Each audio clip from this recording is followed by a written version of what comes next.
In a small village, there lived two sisters named Chizoba and Chinenye.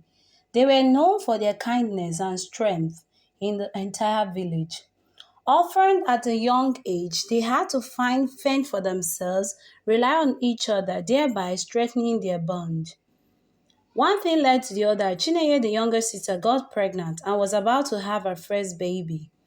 Everyone in the village were happy.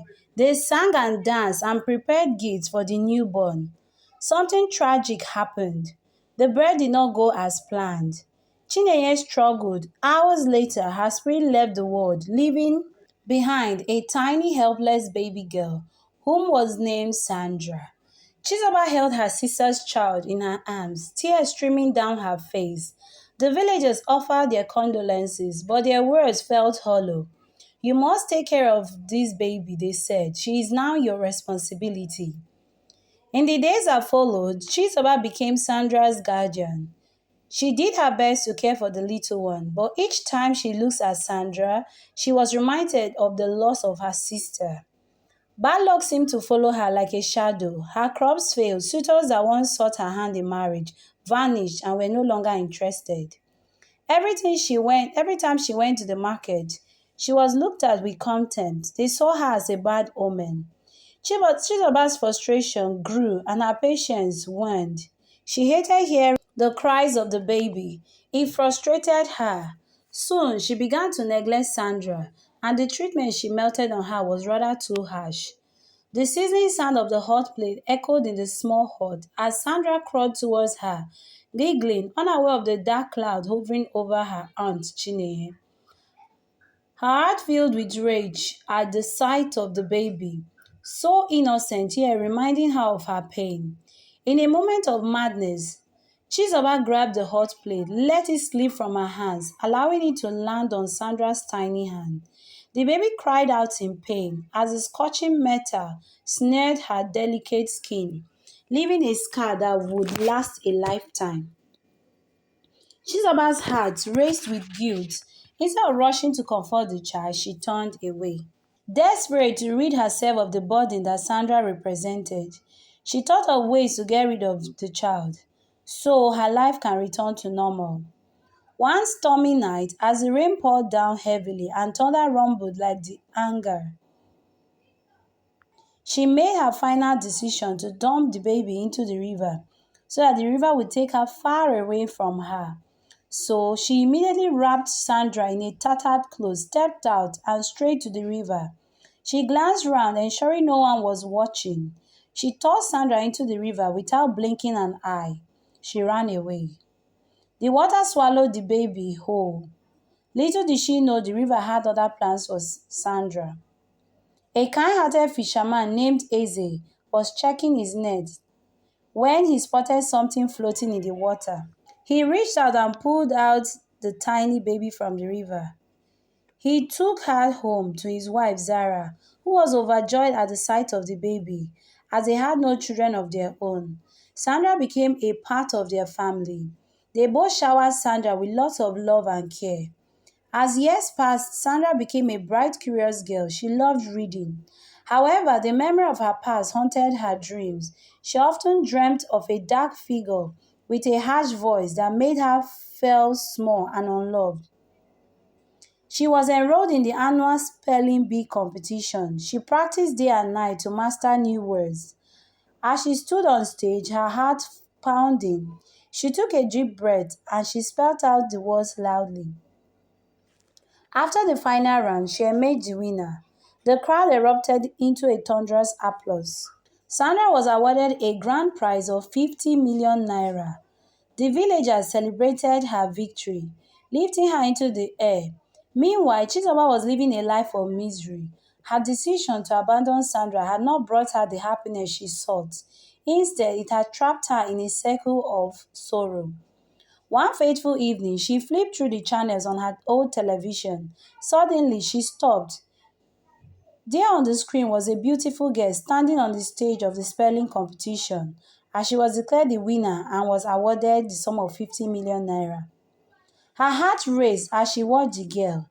She screamed, "That's my sister's child, Sandra!" The realization hit her hard. The child she had tried to raise had become a beacon of hope in the village. Driven by desperation, Chizoba plotted ways to reclaim Sandra for her selfish gain as she saw the girl was now a millionaire. Sandra's life blossomed after a remarkable win at the spelling bee competition. She was put in the limelight. Local news station interviewed her. There, she spoke of the love and support she received from her adopted parents. Chizoba went to the Council of Elders to table the matter, how she wants her child back. She explained that the child was stolen from her. But the matter was too much for them, that they had to take it to court. Sandra's adopted parents assured her that she was their daughter and no one was going to take her away from them. She replied, "But she is my aunt." As the case became serious, lawyers were involved, the legal battle began. The villagers who had witnessed the night Chizoba threw Sandra into the river came forward to testify. During one session, Chizoba stood her ground, explaining events that led to her being robbed of her sister's child. Sandra decided to come forward to speak.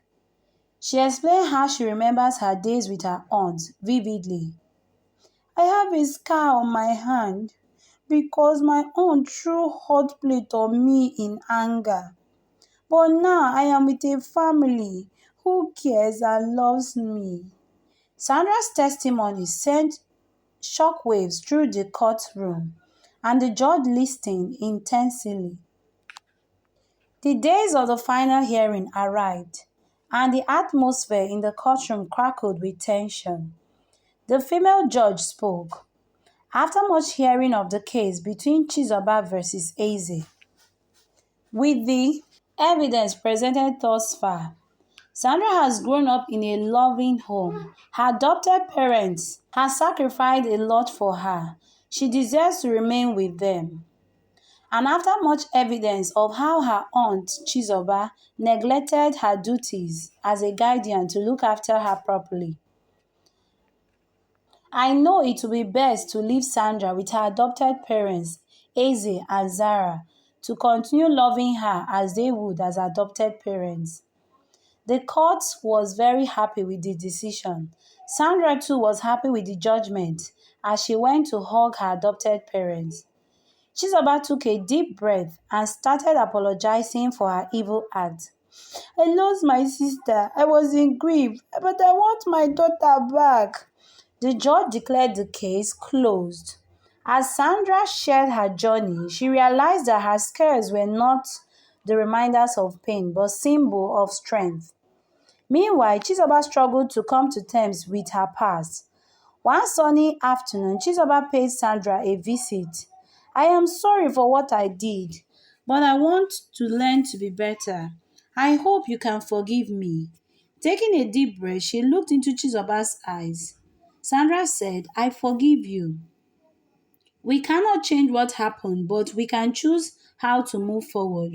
From that day forward, Sandra and Chizoba began to forge a new relationship. It wasn't an easy one though. But at the end, Sandra realized that her past did not define her. It was her strength and love and her unwavering spirit that would carry her forward. I hope you did enjoy this story because this is the end. I've come to the end of this amazing story. I hope to see you in our next video upload. Please don't forget to click the subscribe button if this is your first time for my